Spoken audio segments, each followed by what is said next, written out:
Ini masalah gedanya lambutnya nak suka cita, udip danyo sengsara, hana ketenangannya emang cik ka kodrat gedanya buat.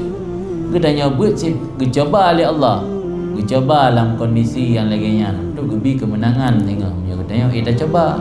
Dah hana pun harap merumpa ilmu menyoron ketika nebut hana dirasakan kesusahan.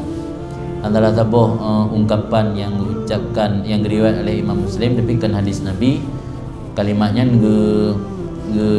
riwayat oleh Imam Muslim dari gure-gure katnya, la yustata'ul ilmu birahatil jismi, tidak akan disanggupi ilmu birahatil jismi dengan mengistirahatkan tubuh.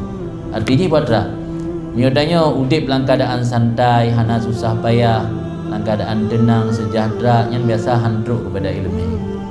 Memang jika kodrat ilmunya harus dituntut dan belajar ilmu dipelajari dengan cara harus bersusah payah.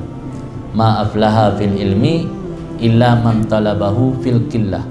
Tidak akan sukses dalam menuntut ilmu kecuali orang yang ketika menuntut ilmu fil qillah. Makna qillah, qillah sedikit kekurangan. Orang yang ketika menuntut ilmu serba kekurangan yang biasa yang bahagia, yang biasa yang sukses. Kalau ulama-ulama gedanya di Aceh yang sukses orangnya, ada gak bet kamenan kondisi kan? Ana Abu Kuta memang tegak but ino cerita urang-urang awai.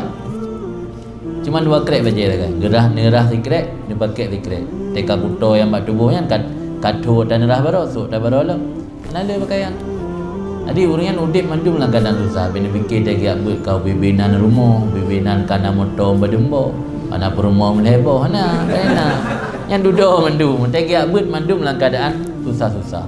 Bagian payah tunduk cik daya, payah lan jamu, lan pijit. Mandum lagi yang dalam but. Mandum lah keadaan susah. Di orang-orang yang tak berhasil orangnya mandum lah keadaan susah. Jarang anak orang kaya berhasil malik. Jarang anak orang yang kamanjai rumah berhasil malik. Rata yang berhasil malik, orang yang tegak but dalam keadaan susah payah.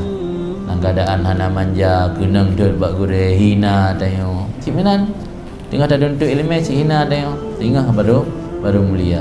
Nya memandung cobaan dari Allah, nyoit tak lewati cobaannya baru tanya je ke orang yang sukses.